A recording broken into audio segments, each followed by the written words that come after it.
Barishal board 2025-এর physics first পেপারের তৃতীয় কোশ্চেনে বলা আছে একজন ছাত্র 0.1 কেজি ভরের একটি পাথরকে 0.20 মিটার লম্বা একটি সুতার এক প্রান্তে বেঁধে বৃত্তাকার পথে প্রতি মিনিটে 60 বার ঘোরাতে পারে। পরবর্তীতে সে সুতার দৈর্ঘ্য 3 গুণ করে এবং একইভাবে ঘোরাতে চেয়েছিল। সুতাটি সর্বোচ্চ 2 নিউটন বল সহ্য করতে পারে।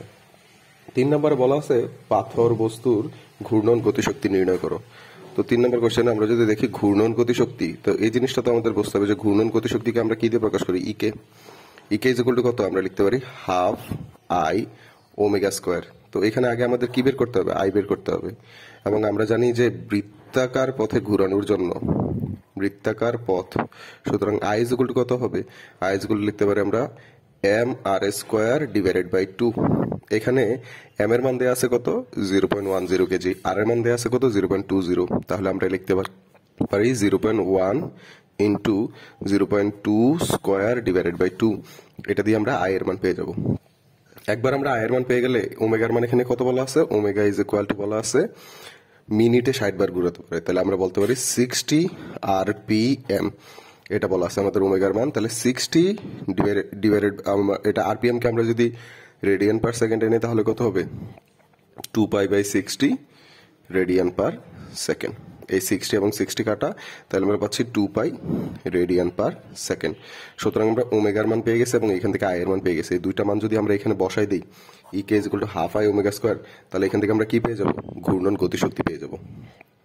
4 নম্বর কোশ্চেনে বলা আছে ছাত্রটি সফল হতে পেরেছিল কিনা গাণিতিক বিশ্লেষণ করে যুক্তি দাও। এখানে ছাত্র কি করছে দেখো, পরবর্তীতে সে সুতার দৈর্ঘ্য 3 গুণ করে একইভাবে ঘুরাতে চেয়েছিল।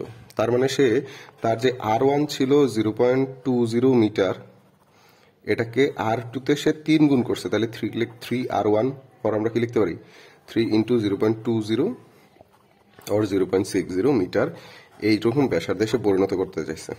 ঠিক আছে, তাহলে তার ব্যাসার্ধ কত নিতে চাইছে? R2 is equal two 0.60 metre এবং ওমেগার মান সে একই রাখতে চাইছে, এই যে 2 রেডিয়ান পার সেকেন্ড, এটাই কারণ সে একইভাবে ঘুরাতে চাইছে। সুতরাং ওমেগার মানের কোনো পরিবর্তন সে করতে চায় নাই। R2 এর পরিবর্তন করছে, ওমেগার কোনো পরিবর্তন করে নাই।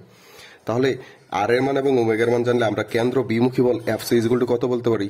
M omega square R. M এর মান দেওয়া আছে 0.1 KG into 2 pi square into R এর মান কত? 0.60। তাহলে এখান থেকে আমরা একটা বল পেয়ে যাব। এই যে বলটা আমরা পাচ্ছি, এই বলটাকে আমরা তুলনা করব কার সাথে? কারণ সুতাটি সর্বোচ্চ 2 নিউটন বল সহ্য করতে পারে।